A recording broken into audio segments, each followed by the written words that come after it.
al panel sobre el tema el despegue de los vinos y los quesos peruanos.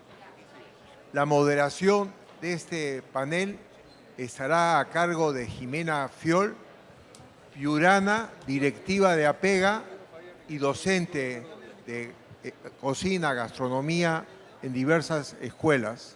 Buenos días, vamos a continuar con esta Cultural Mañana.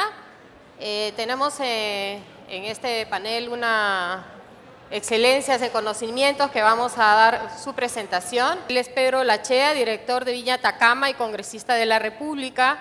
Es un economista, empresario, vitivinícola y político peruano. Es bachiller en Economía por la Pontificia Universidad Católica de Perú.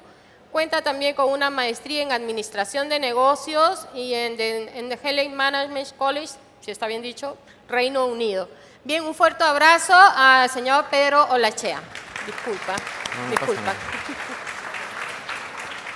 Bueno, gracias a la mesa, gracias por favor. Lamentablemente los horarios por los hechos que ustedes conocen nos obligan a estar trabajando doble tiempo, sobre todo por los eventos del norte que tenemos que estar viendo. La ley, gracias a Dios, ha salido, nos ha tomado trabajar día y buena parte de noche y madrugada, porque no podemos permitir que gente que hoy día está en la carretera, gente que hoy día está en lugares de una gran incomodidad, no puedan tener rápidamente una ley con la cual podamos nosotros ya hoy comenzar a trabajar. Entonces, les pido las disculpas y el agradecimiento, porque tengo que regresar rápidamente a revisar otros temas también en el Congreso de la República. Por lo tanto, nuevamente, gracias a los presentadores. Bueno, el tema que vamos a conversar es un tema que ha sido la pasión de mi vida. Es la industria del vino y de toda la familia por ya casi 6 generaciones, que ha sido una industria que en 1860 el presidente José Pardo la ponía como uno de los 4 pilares para reconstruir la economía después del desastre del Guano. La industria textil, los obrajes mineros, la madera y el vino. El vino es una de las industrias más importantes en muchos lugares de Europa y del mundo. Ahí todo el mundo tiene a veces la preocupación del desarrollo industrial, viéndolo desde el punto de vista de fierros, y muy poca gente se da cuenta de lo que nos reúne hoy día, la industria de la vida, solamente con el verde. La industria de la gastronomía, que es una industria que mueve muchísimo. Casi 30% del desarrollo francés, estamos hablando de perfumes, modas, quesos, vinos, alimentaria, que es la industria del día a día. Pero ¿cuál es la historia del vino peruano? ¿Qué posibilidades tiene el Perú haciendo vino? Hay gente que cree que es leyenda, que es una posibilidad o no. Vamos a discutir un poco y vamos a pasar a través de ciertas presentaciones. El Perú necesita el vino desde su conquista, porque hay que acordarnos, no es un tema religioso. Tomar agua era peligroso. La gente todavía no había descubierto lo que descubriría Pasteur ya entrado el siglo XIX, que las bacterias viven en el agua y la disentería era peor que el cáncer. Entonces, nosotros vemos que en el Perú hay un libro editado en Chile que pone a Atacama posiblemente como el primer lugar en que comienza a cultivarse la vid. No es extraño, un valle lejos de la costa, en que la única manera si uno quería sentarse era producir algo que tuviera valor agregado. Valor agregado, en el fondo, ¿qué es? Una marca. Uno puede tener un chip, pero eso no es valor agregado. Una cosa es un chip de Entel y otra cosa es un chip genérico. El chip genérico creo que está a $1 o ya menos. Entonces, al final del día, ¿qué cosa es lo que uno puede producir? Valor agregado. Por eso es que la industria del vino no es el que tiene más hectáreas, el más importante, sino el que tiene más calidad. Chateau Latour posiblemente es 20 hectáreas, no es más. Chateau Lafite igual. Braner lo mismo. Entonces, la industria de la vida da grandes posibilidades y una gran potencialidad. Pero en esa época era necesaria el vino porque era una forma de vivir, exactamente vivir. El agua era peligrosa. Por eso había un refrán que decía que tendría el agua que hasta la bendice. Y verdad, tenía bacterias. Por favor, seguimos. Seguimos, por favor, si pone todo esto acá. El Perú tenía un potencial de vino, pero en el año 1700 nos encontramos que los peruanos producíamos vino a espaldas de la corona. Y la corona española le vendía su vino a las colonias, porque era un ingreso para la colonia. El monopolio del despotismo en los tragos era eso era el mercantilismo que se tenía en Europa. España no era un país europeo liberal. Tengamos eso en cuenta. España era una autocracia más parecida a un régimen socialista, más parecida a un régimen monárquico con su autócrata.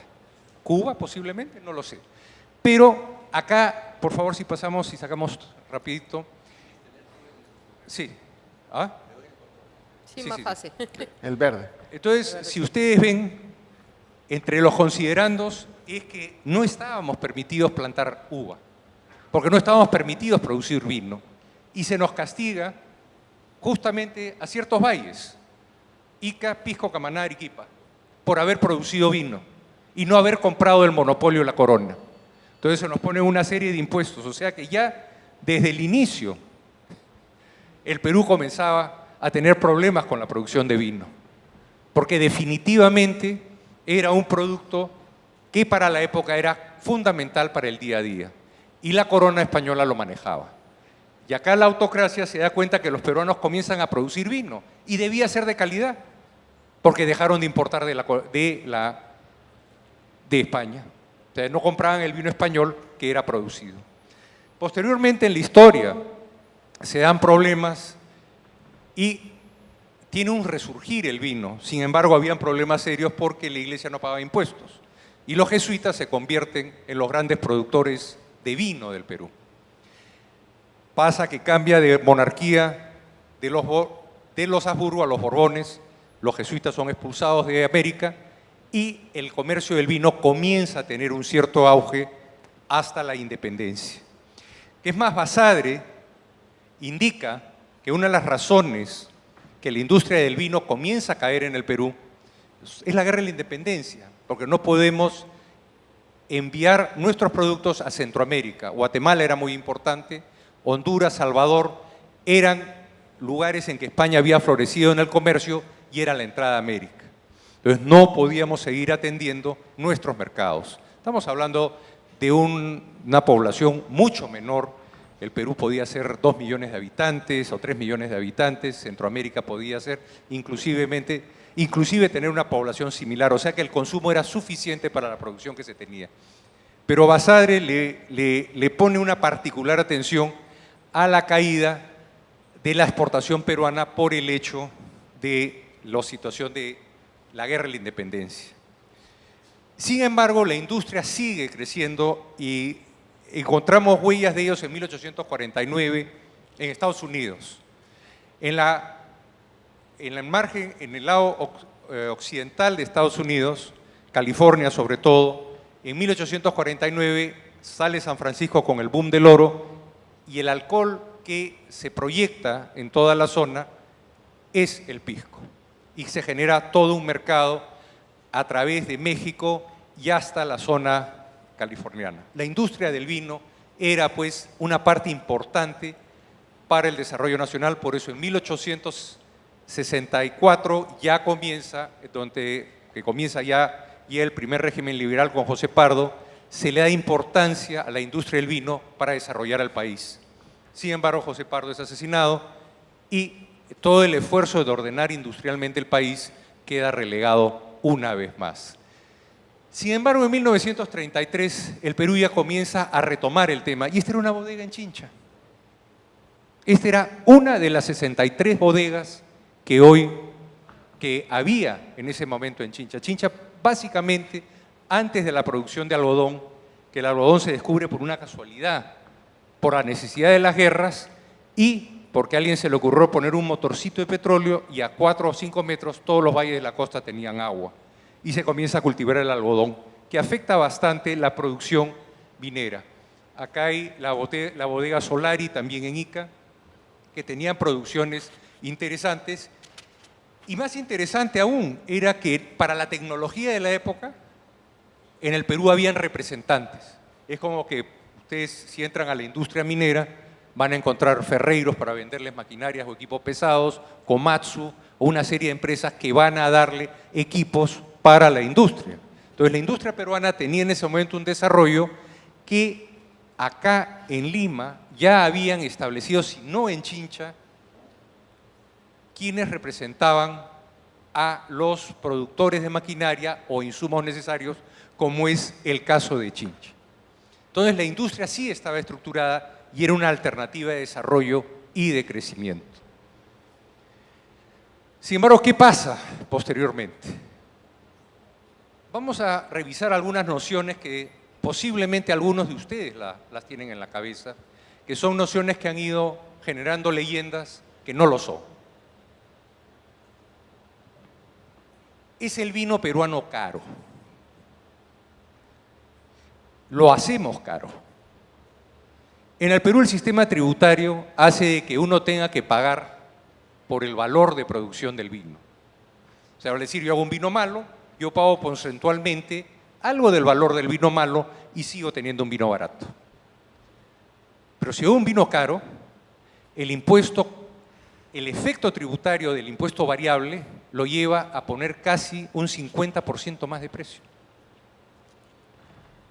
Entonces los vinos de calidad los castigamos y los vinos absurdos hechos en base a azúcar son baratos.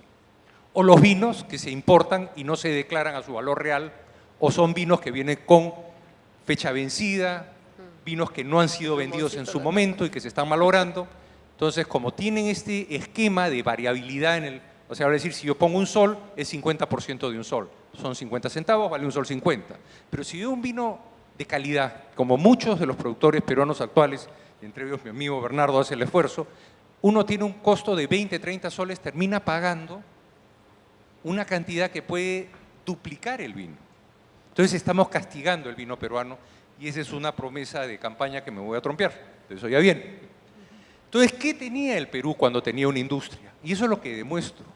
Los impuestos eran a tasa fija.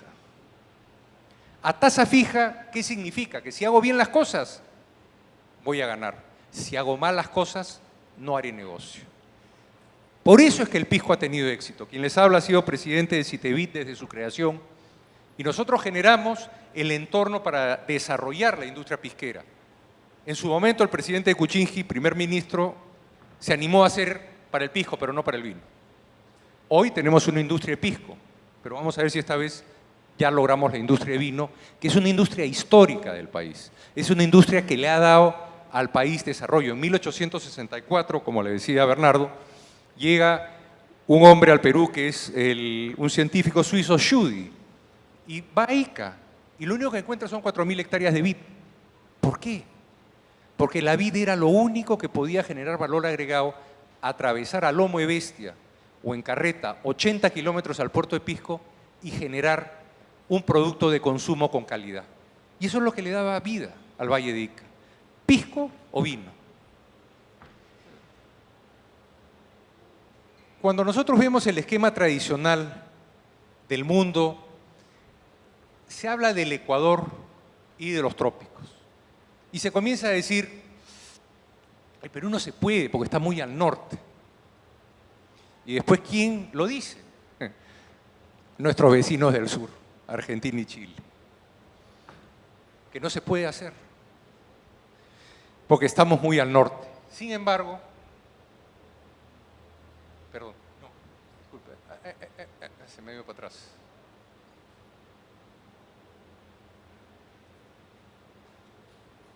Ahí estamos. Sin embargo, ¿qué dicen los expertos?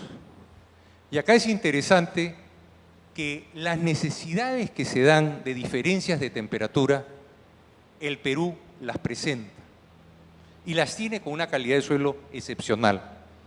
No voy a ir a través de ellas porque ustedes van a tener la presentación a disposición, pero el caso último del profesor Max Rives, que trabajó en el Instituto Nacional de Investigación Agronómica de Francia y después sus últimos años en Ingeniería Genética de Elfa Aquitaine, consideraba que la región era altamente adecuada para la producción.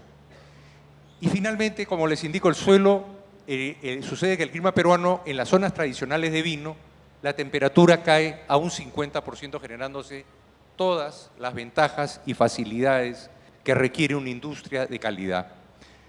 Y qué más, de manera muy interesante, tal vez el único factor diferenciador importante que tendríamos es el hecho de la luz.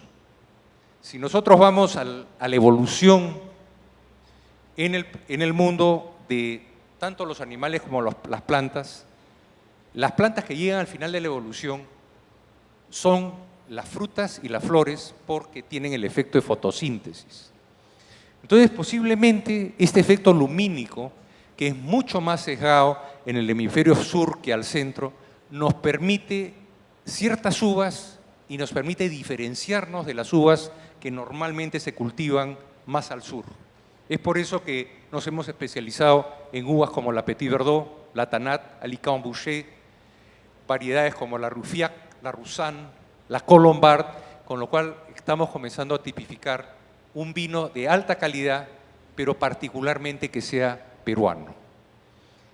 Por lo tanto, tenemos las condiciones de temperatura, pero más importante aún, tenemos las condiciones para generar una fotosíntesis que nos dé una diferenciación de producto para desarrollo de mercado. Entonces, si nosotros vemos las áreas de producción, estarían básicamente en la zona amarilla, 30, y en la zona amarilla del sur, por lo cual nosotros quedamos flotando en el mar, pero no es así. La corriente del Humboldt nos permite tener un clima similar al de las zonas que tienen color amarillo. Las zonas que tienen color amarillo tienen California, Francia, Europa y todo lo que ustedes ven ahí. Interesante que el vino comience en Afganistán y va mudándose al Imperio Persa, del Imperio Persa al griego, del griego al romano, del romano a Francia, Estados Unidos ahora, va corriendo hacia Occidente. Nosotros creo que debemos estar en la ola y dejar de perderla. La industria vitivinícola tiene un gran potencial en la industria ligera, que es etiquetas, botellas y sobre todo gastronomía. Es un área en que el peruano se ha olvidado de que tiene vinos que cada vez van a ser más propios al Perú, más diferenciados y por los cuales los peruanos tenemos que sentirnos orgullosos de lo que se ha logrado. Nosotros tal vez porque ser el decano en la búsqueda de vinos de calidad, y hoy día por eso bienvenido Bernardo a la aventura, hemos logrado tener en el Rosa Salvaje entre los 10 mejores espumosos del mundo en el año pasado, de los mejores vinos, entre los 8 mejores vinos del Nuevo Mundo, 2 de nuestros vinos Don Manuel están categorizados como de los mejores vinos, logrando puntajes que hacen que comencemos a ser vistos como vinos extraordinarios. El Petit Verdot 100%, selección especial, por primera vez hace 4 años logra 98 puntos en un concurso en Chile, en Montselección, y es simplemente la gente no se lo creía los niveles que habíamos logrado. Y más interesante, ustedes deben haber probado el Gran Tinto nuestro. Es el vino de 23 soles. El año pasado ganó también, junto con Caballo Loco, Medalla del Real y la Viu Manet. ¿Cuáles son los otros precios? Ustedes ya saben. Entonces, el potencial para hacer una industria moderna, que es una industria que fue como prohibida y en los momentos que tuvo, su potencial fue un generador de desarrollo económico. Nuevamente, el éxito del pisco es que no hay un gran productor de pisco. Hay varios productores de pisco y no es el más grande el mejor es el que hace más calidad. Así sucede en Francia, en España, en Italia, en Estados Unidos. Hay un vino que se llama Nan, como podría llamarse, como se dice, monja, ¿no? Y esta parcela de vino tiene 10 hectáreas y media y está en la cabecera del Valle del Napa. Hay cola de 4 años para conseguir botellas. Entonces, el reto es en la industria peruana, que hoy la gastronomía está saliendo adelante, es incluir a estas industrias que van a ser promotoras de desarrollo. Hoy día la producción pisquera, muchos productores de pisco no tienen más de 10 hectáreas, 7 hectáreas, 8 hectáreas, pero les ha cambiado la vida. Ya se están asociando, una de las cuestiones que logramos en Citevit es lograr asociaciones por valle y cada vez más el Perú recauda impuestos y exporta. En los últimos 4 años o 5 años de recaudación de la industria vitivinícola ya está casi llegando a los 200 millones de soles y se está exportando 20 millones de dólares. Puede parecer poco, pero esto es una industria de vida que comenzó hace 15 años y nadie creía que se podía hacer. Hace 15 años el pisco era visto como un aguardiente de tercera. Hoy, ¿quién no tiene y a quién no le gusta un pisco de calidad? Yo creo que es tener fe en una industria que tiene un potencial de desarrollo que combinaría y combina con la gastronomía nacional y tiene toda la capacidad de generar algo más para el Perú, algo más para el desarrollo de los peruanos y algo más para nuestra historia y algo más para nuestro futuro. Bueno, les agradezco muchísimo.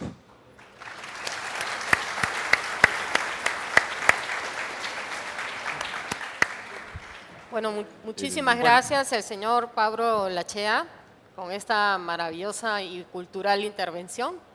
Y nada, agradecemos su tiempo de haber venido hoy día acá y lamentamos que tenga que retirarse, pero son gajes del oficio.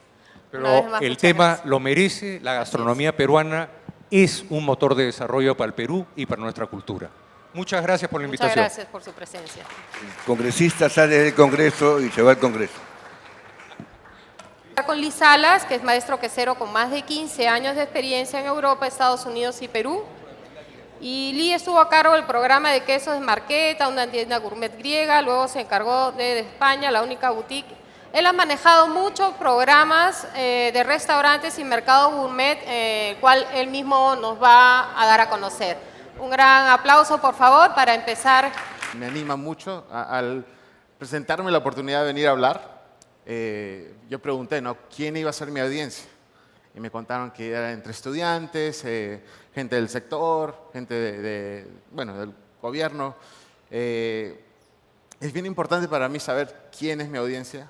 Y la verdad estoy muy animado de ver muchas caras jóvenes porque para mí ese es el despegue del queso peruano. Va a estar acá. Va a estar a... ¿Cuántos de ustedes están estudiando gastronomía? Levanten las manos, por favor. Es casi todo el salón, ¿no? Casi todo el salón. ¿Cuántos de ustedes estudian para ser empleados? Nadie, ¿verdad? ¿Cuántos estudian para ser emprendedores? Creo que todos, ¿no? Es una generación que busca eso. Entonces creo que si puedo capturar un poco compartiendo lo que me apasiona, ahí está el futuro.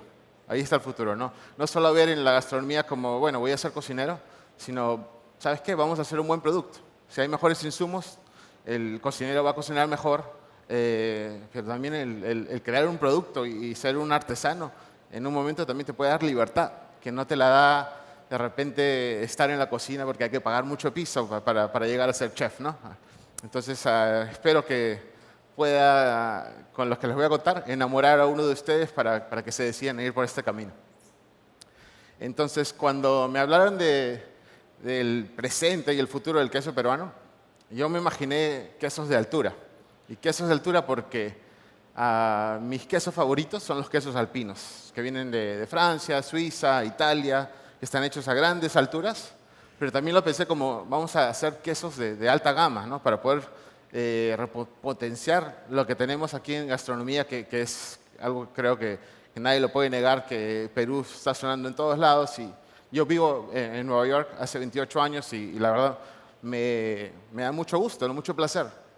Entonces pienso yo que mi charla va a ese camino, ¿no? A hacer quesos de altura, pero no solamente quesos de montaña, porque Perú tiene costa, tiene valles, tiene en el norte se hace una producción de queso distinta al sur, en fin, vamos a hablar un poquito de esto.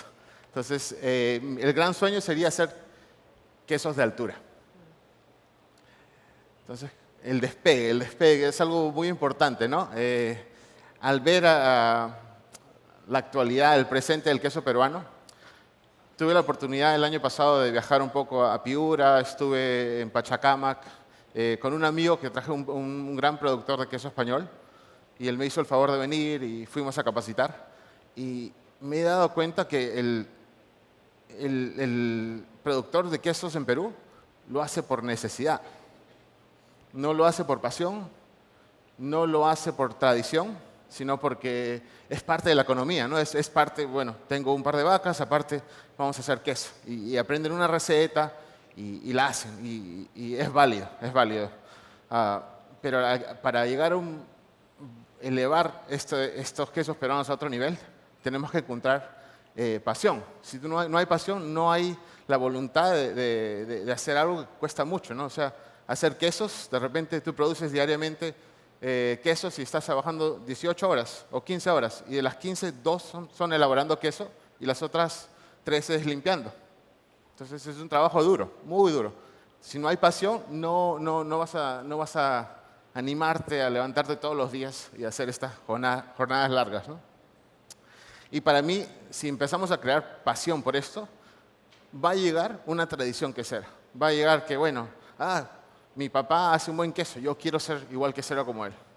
Entonces, yo creo que por ahí va el camino del queso peruano, ¿no? A ver. Ahí hablé un poquito del presente, de que se elabora el queso por necesidad económica y se sigue una receta, mas no se entiende el proceso de elaboración del queso. ¿Qué pasa con esto? ¿Qué pasa si queremos madurar quesos y no hacemos un queso elaborado con técnicas para maduración? Nos terminamos, perdón, ¿me escuchan? ¿Me escuchan? ¿Sí? Bueno, terminamos con un queso que no madura bien. Es como un vino, ¿no? Un vino, no todos los vinos están para guardar. Hay vinos que se hacen para consumo inmediato. Pasa lo mismo con los quesos.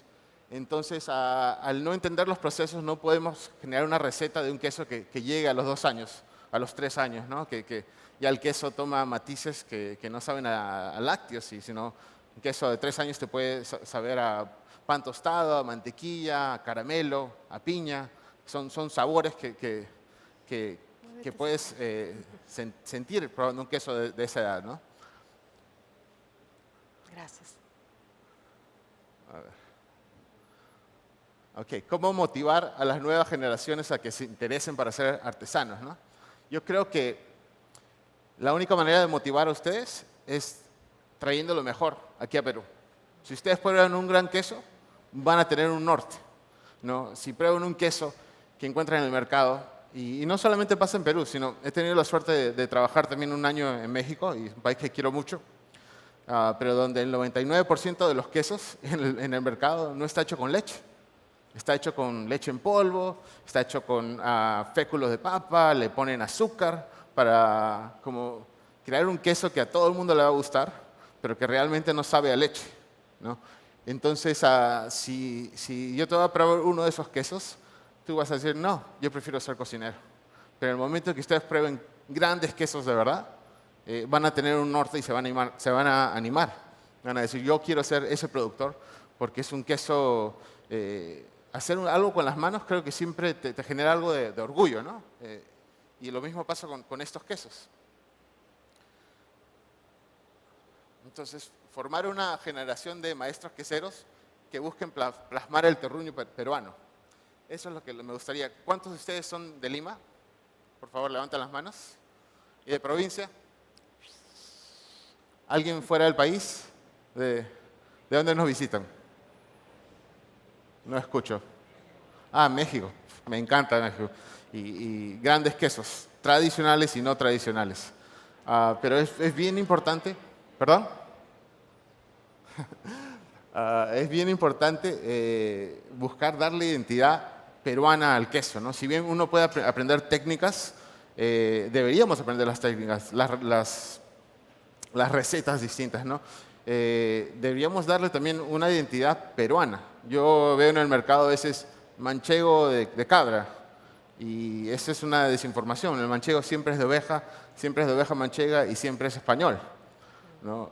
Podríamos hacer un queso de cabra y de repente darle un nombre peruano. Podríamos hacer un queso de cabra y frotarlo en vez de con pimentón, con ají, una pasta de ají para darle una identidad peruana. Podríamos hacer esas pastas lácticas que se hacen en el sur de Francia y ponerle, no sé, Machu Picchu, ¿no? Darle una identidad peruana, y se puede. Creo que ese es el trabajo de ustedes y si se animan, la creatividad, pues tenemos todo un horizonte que conquistar. La verdad, la oportunidad para hacer grandes quesos, estamos en pañales ahora, entonces tenemos todo por hacer.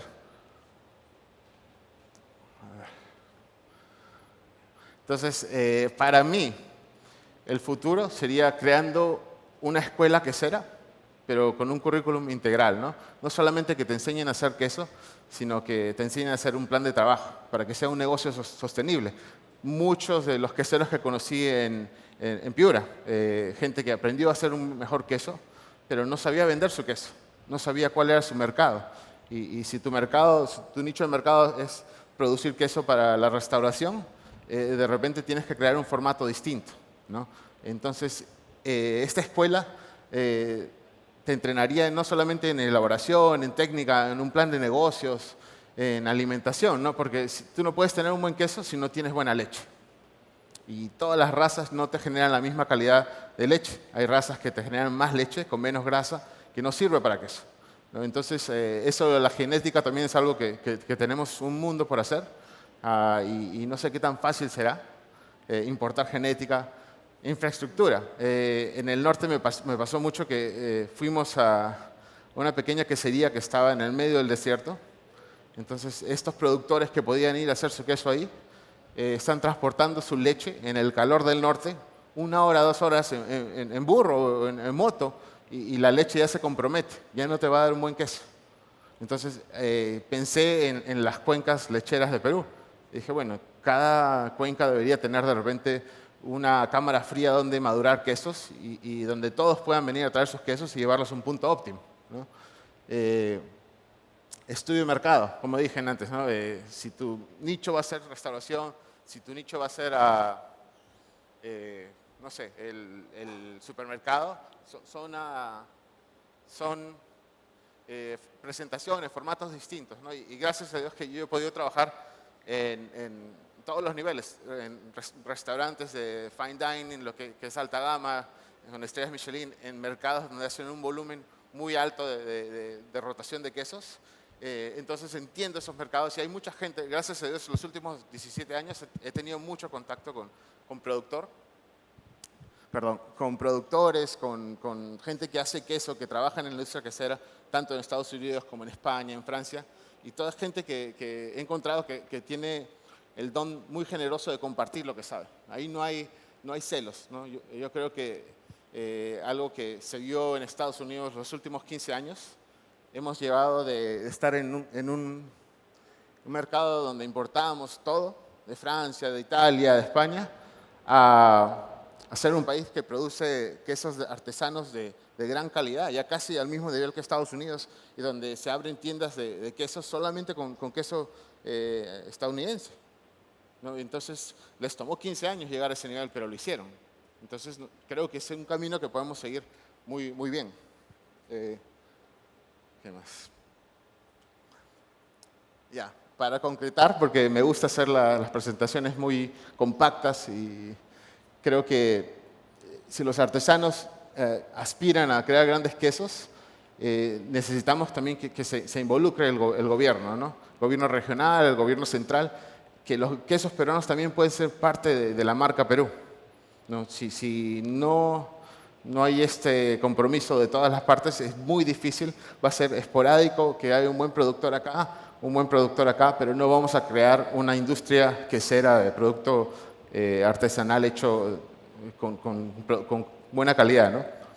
Y también necesitamos a los defensores de estos quesos, necesitamos a gente que promuevan el consumo de estos quesos, que le dé el valor. Necesitamos a cocineros que se comprometan a ayudar que esto crezca, ¿no? Abriendo mercado, les puedo contar que pasa en toda Latinoamérica y en Estados Unidos también. ¿Qué es lo que el cocinero piensa cuando uno se acerca con quesos? Es cuál es mi costo. El food cost, es eso que ya lo tengo grabado acá y prefieren gastar.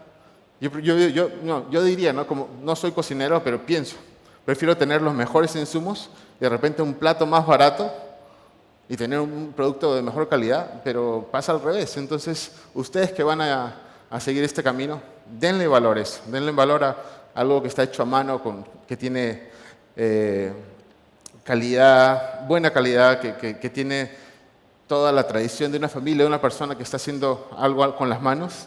Por favor, vamos a apoyar esto y ya, eso es más que todo la presentación que tenía, que vamos a generar pasión, vamos a compartir conocimiento, vamos a empezar una tradición y con esto vamos a crear el futuro de los quesos peruanos. Gracias.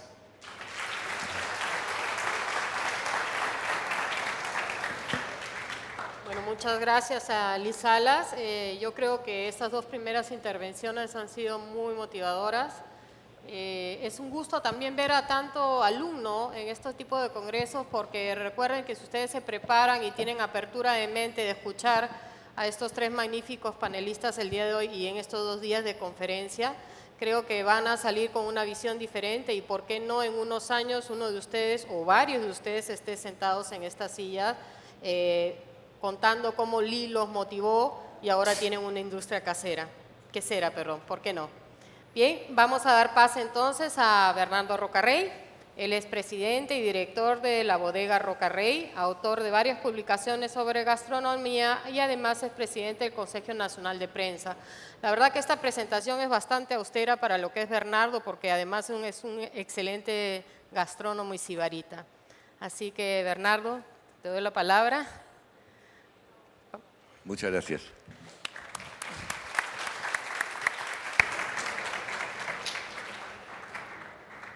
Quisiera empezar por el final. Luis, ¿te gustan los quesos crudos? Sí. ¿Te parece que el Perú podría producir quesos crudos, es decir, sin ¿De pasteurizar? leche cruda? Sí. Hay un extraordinario queso crudo en el Colca, rosado, ¿lo conoces? No. Ya, deberías de probarlo, es extraordinario. ¿Saben ustedes que las leyes en el Perú no permiten hacer quesos crudos? ¿Ustedes saben que no se puede? Bueno, otro de los problemas, como tú decías, que no los he enumerado, pero quiero que lo tengan presente todos, es el tema legal. Legalmente, tanto en el vino como en los quesos, habría que adecuar leyes.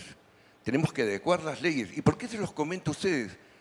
Porque tal vez yo no vea el resultado, pero ustedes sí lo van a ver si empeñosamente todos ustedes que son jóvenes, comprometidos, empiezan hoy, no mañana, hoy, a cambiar la situación legal. Por eso, gente como Pedro Lachea viene acá a hablarles a ustedes, para demostrarles que hay una voluntad. Lo que hace falta, y también lo mencionó Luis, es mano de obra. El Perú es un país de artesanos.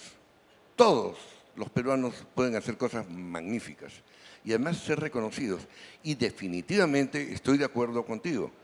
Un plus, o sea que cueste un poquito más, no es malo. No es malo. Y tal vez después podemos introducir algunos temas sobre qué es un valor agregado, como lo dijo Pedro. El valor agregado al vino, es decir, al kilo de uva, es magnífico dentro de una botella de vino. Mucho mejor que en el pisco, porque cada kilo prácticamente da una botella de vino. No así, necesitamos 8 kilos, 6 kilos para poder hacer una botella de pisco. Entonces, realmente la superficie sembrada vinícola en el Perú no es muy grande. Es bueno empezar a pensar que el vino sí puede ser una gran solución, pero nuevamente hay un tema legal, hay un tema de leyes. Estoy viendo ahí en una pantalla, este es un experimento que estoy haciendo yo en el desierto, al lado de un oasis, hay 25 hectáreas de uvas. Es oasis de verdad, es un terroir distinto para cualquier parte del mundo. No está catalogado en ninguna parte. En esa catalogación que hizo Pedro hace un momento, no está este tipo de terreno. No he visto yo tampoco una duna, y abajo de la duna un oasis con 25 hectáreas de uvas. Eso, lo único que quiero decirles es que un paisaje como este, de alguna forma tan especial, donde ni siquiera se puede hacer una quesería, porque Luis nos acaba de explicar que dentro del desierto no hay quesos. Yo creo que sí se podía hacer un viñedo.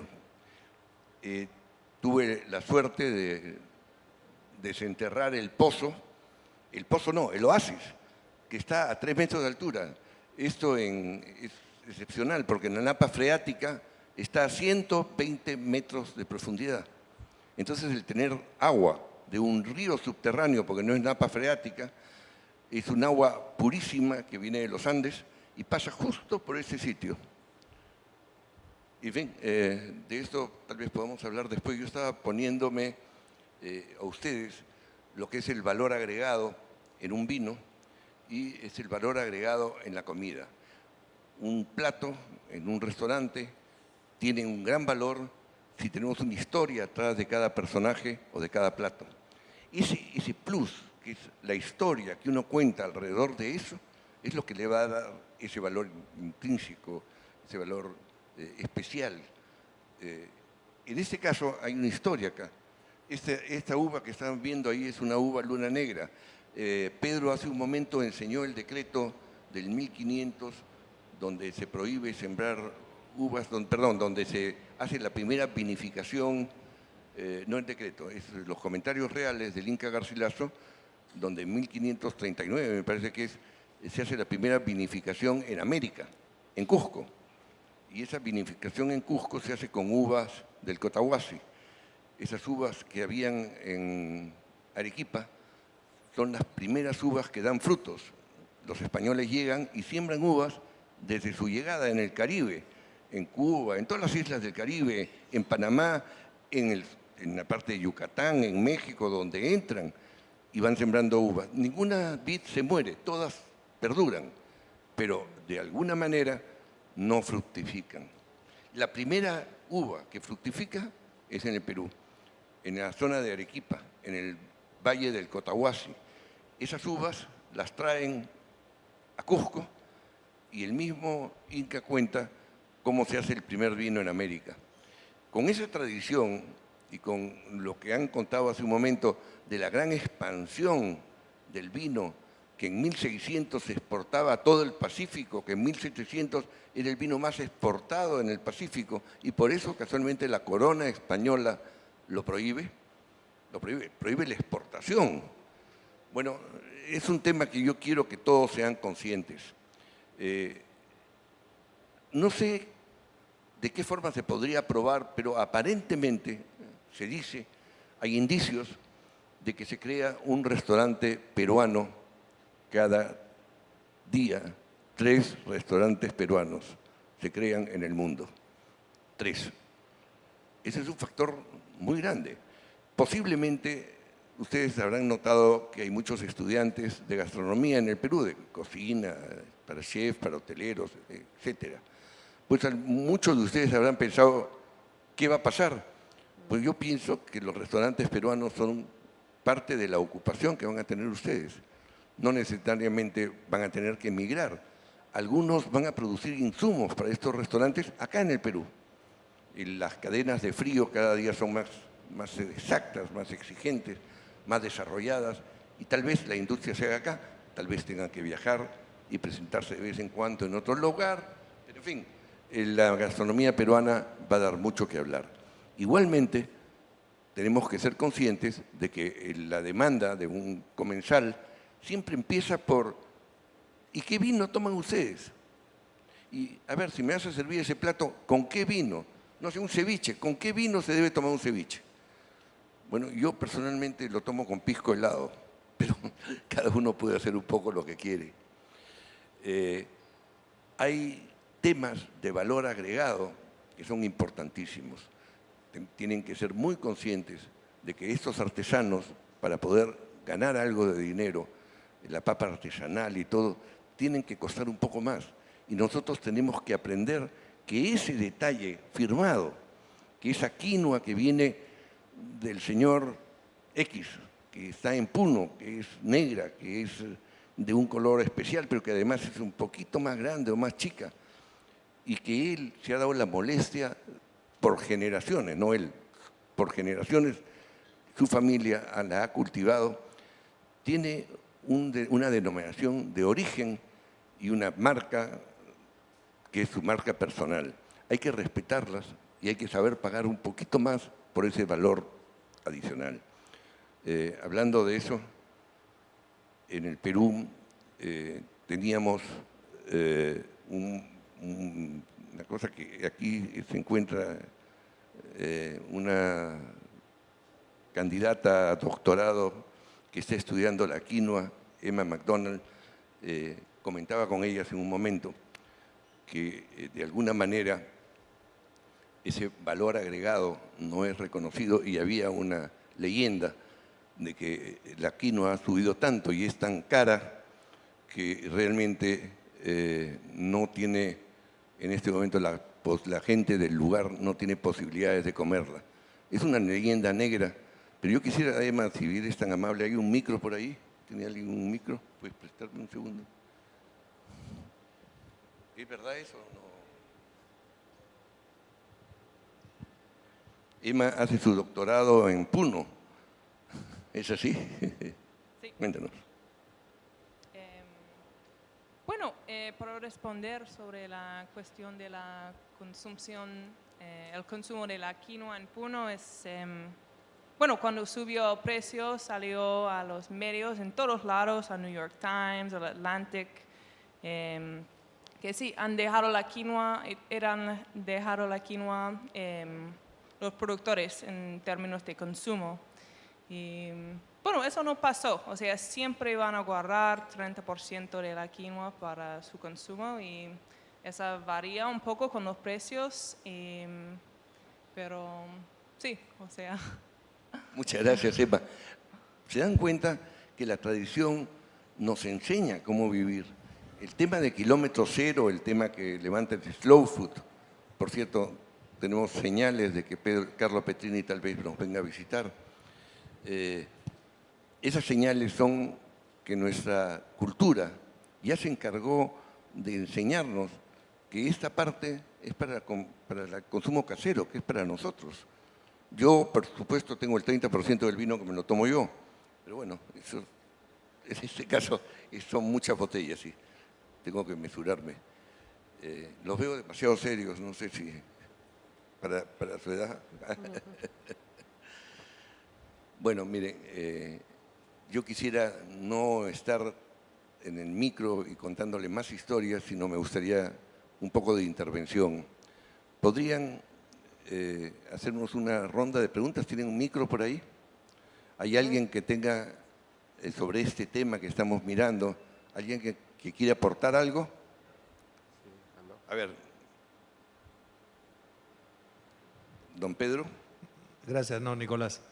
Nicolás, perdón, no te veía. No, tranquilo. Tengo en realidad un comentario más para la primera parte, para lo que son los quesos, porque Pedro explicó que la tradición del vino acá tiene más de 500 años y que en realidad lo que estamos haciendo, estamos retomando eso con fuerza. Pero en el tema del queso, después de la reforma agraria, el Perú sufrió pues un cambio radical y se perdió muchísimo que se había ganado hasta ese momento.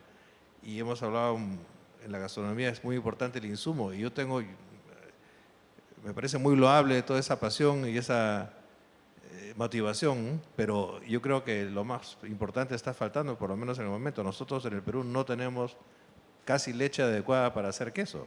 Se ha perdido, o sea, se ha dado una importancia tremenda a la producción lechera de consumo, directo prácticamente, y como también dijo Bernardo, solamente usando productos pasteurizados, que también se entiende porque no tenemos cadenas de frío realmente garantizadas, pero yo creo que es un tema a muy largo plazo, porque tenemos que empezar con las razas correctas y los alimentos, aunque no tienen que ser pues artificiales, todo ese tipo de cosas. Entonces, ahí tengo un poco mis dudas.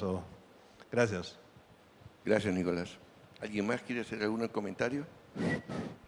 Pero yo creo muy interesante la intervención, gracias, pero que también es muy importante empezar, porque si no empezamos nunca vamos a avanzar ni a hacer nada tampoco. Entonces, es muy cierta su intervención, pero creo que estas nuevas generaciones deben de enfocarse a tener una apertura de mente.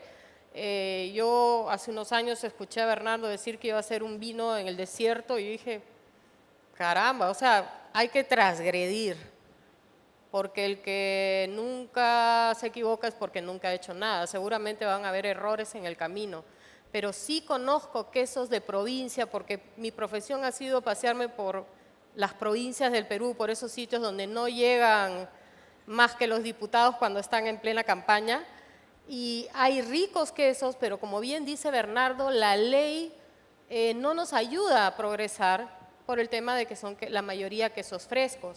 En Huaraz están estos padres ¿dónde está? En Carhuaz, creo, están haciendo unos quesos muy, muy ricos, pero de procedencia italiana, pero igual no salen al mercado.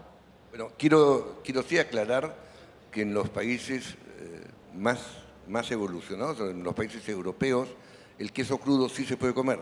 Lo que necesita son más de 40 días de fermentación para que se eliminen las bacterias.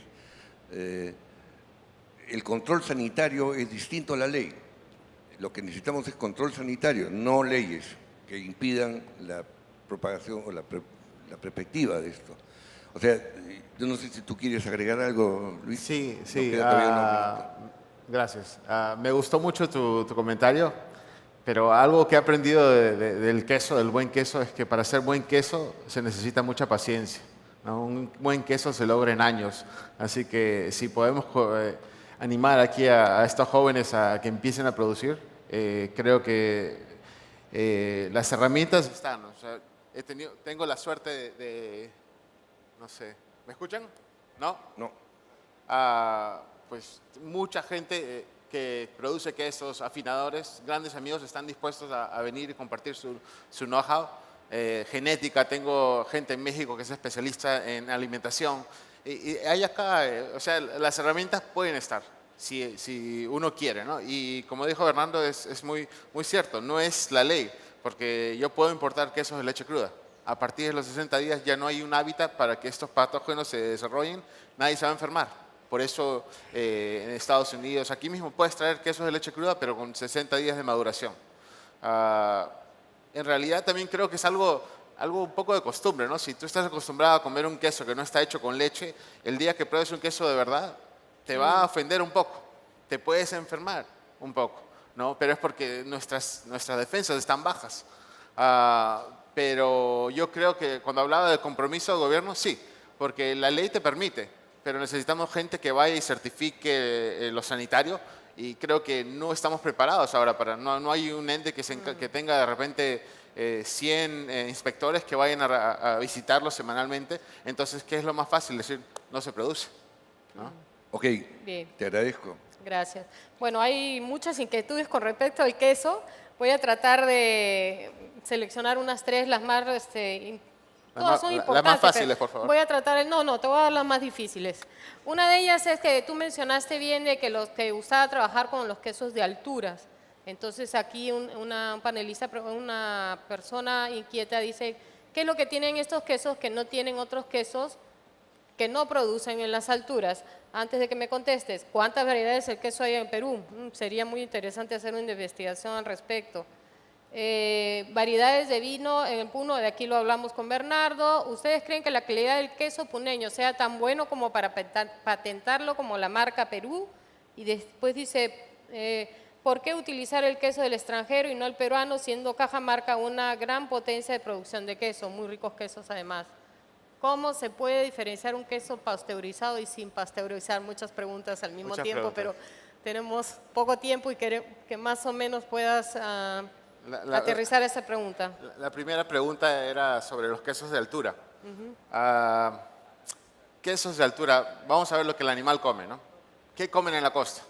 ¿Cuál es el terruño de la costa, no? Es un semidesértico.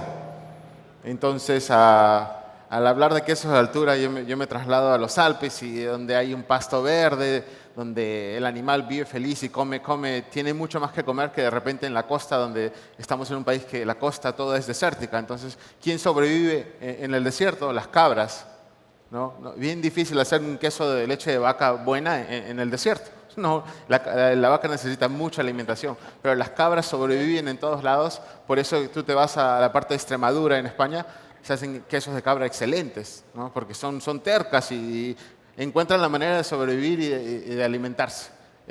Yo hablo de quesos de altura porque tú te vas a los Andes, vas a Cusco, te vas a Puno, Arequipa, vas a ver esas montañas donde el animal va a tener mejor alimentación, ¿no? En Europa hay un queso que le dicen queso alpino y un queso del valle. Puede ser el mismo queso, pero uno se produce en las montañas, más rústico, más tradicional, y otro se baja el ganado y se producen ya en queserías más grandes en el valle. ¿Cuál es la diferencia? Es que al bajar este animal hace mucho ejercicio y su leche le sale con menos grasa. Entonces no te hace un queso de las mismas condiciones. Hablamos, la otra pregunta, no me acuerdo. El tema de la pasteurización, por acá también me preguntaron pasteurización. cuál es la importancia de esta.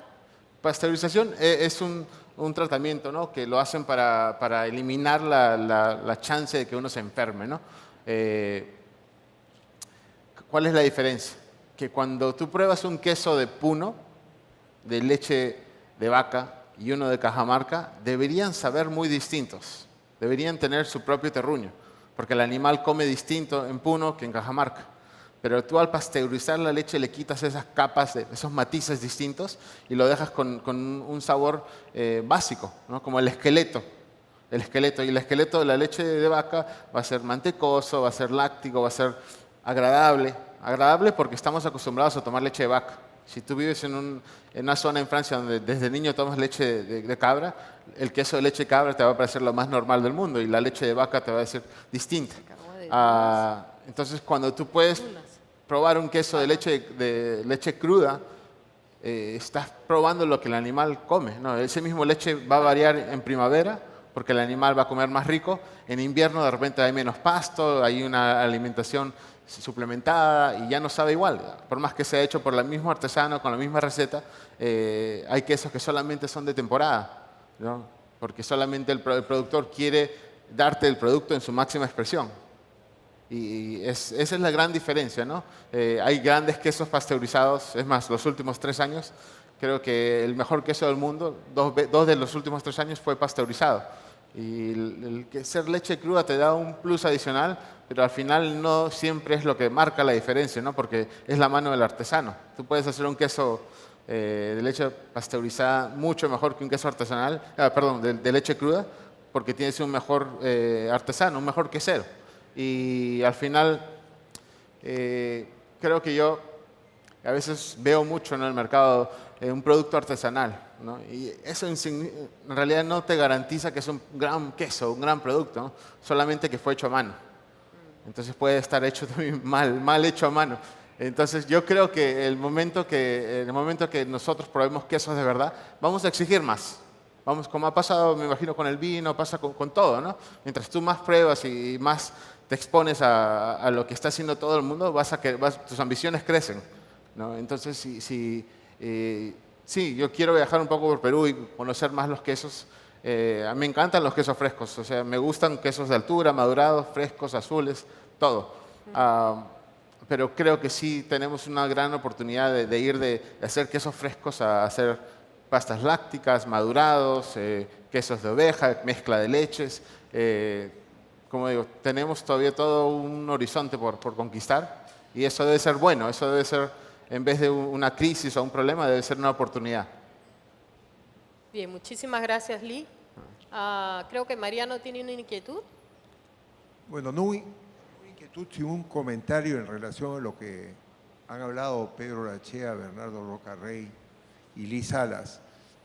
Y es que, además de la exigencia de tener productos singulares con identidad territorial, lo que creo que sale también del panel de hoy es que la experiencia gastronómica es una experiencia integral, que no solamente es un problema de los cocineros de ofrecer una rica entrada, un segundo sabroso y un postre, sino que, al igual que el caso de Francia, el caso de Italia, la experiencia gastronómica es algo mucho más amplio, mucho más variado, y donde nosotros lo que podemos ver es que en el último tiempo comienzan a aparecer productos nuevos, por ejemplo, el aceite de oliva, ya con una personalidad propia, no solamente como un insumo a la hora de cocinar.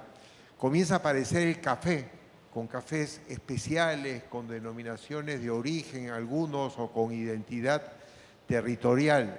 El caso del cacao. El cacao. Creo que efectivamente es un salto importante el hecho de que hoy hayamos redescubierto nuestro cacao criollo y tengamos chocolates que son reconocidos internacionalmente y que pueden acompañar las comidas.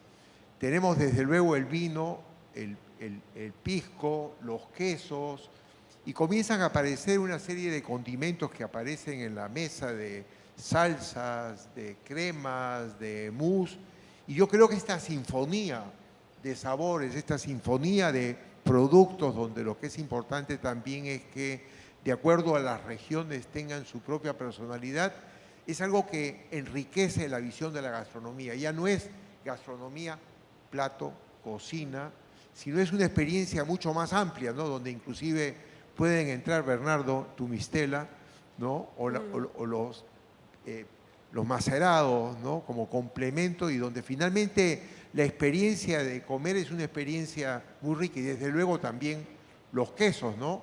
Por lo menos en las comidas regionales, los quesos de la región. Eso era el comentario. Bien, muchas gracias, Mariano, por tu intervención. Ahora vamos a la parte de los vinos. Igual hay muchas inquietudes y voy a tratar de plasmarla en dos para que podamos dar apertura a esto. Dice, ahí hay una pregunta muy interesante y creo que Bernardo la va a poder contestar muy bien. Dice que si está permitido utilizar el agua de las dunas. Yo me imagino que sea del ojo de agua que te has mencionado para cultivar los vinos. Después dice, ¿cuáles serían los riesgos microbiológicos en el proceso de fermentación del vino y qué prevención se podría tomar? Y por último, para esta parte de preguntas, es ¿qué tipo de vino es el ¿qué dice acá, perdón? De uva peruana, especializado, no sé. Sí. ¿Y para qué se producen? La verdad que no entiendo bien la letra, pero esa parte importante de esos usos de aguas no típicas para cultivar uvas, me parece bastante interesante. A ver, sí, efectivamente. Se habló de los pastos que dan sabor a los quesos. En este caso, lo que estamos nosotros trabajando es con un agua de un río subterráneo. Los ríos subterráneos, en este caso, este es el desierto de Paracas, terminan saliendo al mar. No los ve nadie, pasan por debajo. Si uno no utiliza ese agua, se pierde. Pero hay que ser un poco saurí para poderla encontrar. Es difícil de encontrar. Pero ahí está. Algunos tienen la suerte de verlo. Cuando yo me hice cuando compré, me parece que fueron 500 hectáreas de desierto. Pero yo sabía que ahí tenía que haber agua. Bueno, el nombre ya lo dice, se llama Pozo Santo. Entonces, algo tenía que haber pasado. Es más, hay una leyenda por ahí de unos peregrinos que se pierden y que en algún momento brota un ojo de agua debajo de una duna. Y era en Pozo Santo, casualmente. Por ahí estaba, pero cuando empecé a buscarlo, me salió un señor con una moto y me dijo, oiga, señor, esto tiene un propietario. Ah, bueno, para poder hacerlo bien, yo no estoy recomendando a todos que compren desiertos, ¿sabes? Por si acaso. Pero, para hacerlo bien había que buscar. Y dices, pero tú encontraste, qué suerte. No, sí, la verdad que fue una gran suerte. Pero si uno no busca, no vas a encontrar nunca. Eso sí lo garantizo. 100% seguro que si uno no busca, no encuentra. Este proyecto de vino ha tardado más o menos 10 años. Recién las primeras botellas han salido el año pasado. La idea es poner un vino boutique, un vino especial, un vino diferente en la gastronomía peruana. Y efectivamente esa uva que ustedes han visto, que se llama Luna Negra, es una uva encontrada siguiendo las sugerencias del mismo Garcilaso en los valles de Arequipa, en el Cotahuasi, en esas zonas, cuando hacen el pisco, cuando se prohíbe la exportación de vino que mencionó Pedro, cuando ya no puedes hacer más vino, los peruanos deciden que hay una solución posible, que es hacer el pisco, que es un brandy. Hacen pisco y, lógicamente, hay unas variedades de uvas más silvestres, como la quebranta, con la cual ellos empiezan a hacer el pisco. Pero no hay ninguna persona que haga vino que algún día le digan, es que mi abuelo o mi bisabuelo, en fin, un antepasado mío trajo estas uvas de su pueblo, en España, en Francia, no importa de dónde venga, las trajo. Y estas son las uvas que ha sembrado en este valle. Y es con eso que hacían vino. Ya no pueden meter vino, han hecho pisco y ahora son quebranta. Pero esa uvita que trajo, el bisabuelo, el tatarabuelo, la tienen atrás. Y eso es lo que yo busqué. Y eso es lo que les digo a ustedes que hagan. Miren, observen, miren bien, vayan buscando la percepción, ese queso que falta en nuestra mesa, ese sabor que todavía no se ha dado. Es fácil, ustedes no tienen que comprar una bodega para poder tener el tema del vino. Pueden ser sommelier, por ejemplo. Bueno, no ha mencionado Luis, pero en los quesos hay un oficio muy interesante que se llama afinador, que es el intermediario entre lo que produce el productor, el pequeño productor, y de qué forma eso se añeja, que es como una especialidad y hacia dónde va. Creo que no nos va a alcanzar el tiempo para contarles toda la historia del afinador. Una escuela para eso, ¿no? Una escuela habría que crear para todo eso. Hay acá en el Perú. Y hay la propuesta, ya está el foro gastronómico, el Congreso Gastronómico ha propuesto en este momento la creación de especialidades de queso. Yo diría que no es una escuela, sino unas escuelas. Deben de estar en varios sitios, porque el queso que nosotros tenemos que rescatar nuevamente es el queso de un artesano andino, especialmente andino, es donde más leche hay. Por cierto, efectivamente, las cabras pueden darnos bastantes quesos en los desiertos, pero hay que tener mucho cuidado porque la cabra, después de un fenómeno del Niño como el que hemos tenido, el bosque de algarrobo seco en el norte es la única oportunidad que tiene de crecer. Es decir, los retoños del algarrobo están en este momento creciendo. Ustedes no lo saben, pero eso no pasa sino cada 15 o 20 años. Si usted pone una cabras ahí, no quedará ningún algarrobo en la zona. Hay que ir con mucho cuidado. Y si hay camélidos que hacen quesos, en Mauritania hay un queso de camello, en fin, hay locura y media, pero eso que puede ser una locura y media es interesante, porque eso es lo que nosotros en el Perú hemos capitalizado, lo diferente, lo distinto, lo que nosotros hacemos y artesanos somos, y ustedes, grandes estudiantes que tienen un futuro ya mismo aquí en el Perú, pero que también podemos salir afuera porque nos reconocen en cuanto nos ven, cuando me dicen, ¿de dónde vienes? Bueno, yo vengo de Lima. ¿Así? Oye, qué rico habrás comido ayer. Bueno, efectivamente, tenemos que mandar más cosas fuera. Muchas gracias. Bien, muchas gracias. Finalmente, una última pregunta de las que nos han quedado pendientes, porque ya el tiempo estamos bastante cortos, sería ¿cuáles son los riesgos microbiológicos en el proceso de fermentación de vino y qué prevención se podría tomar? Riesgos microbiológicos, dice. En el proceso de fermentación del vino y qué prevención se podría tomar. Sí. Las bodegas, los vinos artesanales, lamentablemente, no son los más recomendables. La contaminación de los procesos, la uva misma tiene sus propias levaduras, que son las que van a servir para el proceso de fermentación. Estas levaduras están implícitas dentro de los distintos terroirs, de las distintas zonas de cultivo. En Europa, lógicamente, la variedad es muy grande. Lo ideal, lo perfecto sería hacer tu vino sin añadir levaduras. Es difícil, pero es lo ideal, porque cada una de los tipos de uva tiene una levadura diferente, que es la que le da esa característica a determinados vinos. En el Perú es más complicado. El tema es que ese es un proceso que se hace ya en bodega. Las bodegas no pueden ser muy pequeñas. Bodega pequeña no funciona porque hace falta de alguna forma un capital fuerte y las bodegas pequeñas podrían eventualmente servir solamente si están atrás de una agroindustria, es decir, un restaurante que además tiene cultivos, es decir, es parte de un todo y no pretende ir a los supermercados. En todo caso, yo los animo, si alguien está con ganas de meterse en el mundo del vino, bienvenido a ayudarnos. ¿Sí? Gracias. Listo. Muchísimas gracias. Se agradece la presentación de los panelistas del día de hoy y bueno, ahora es la hora del receso y yo espero...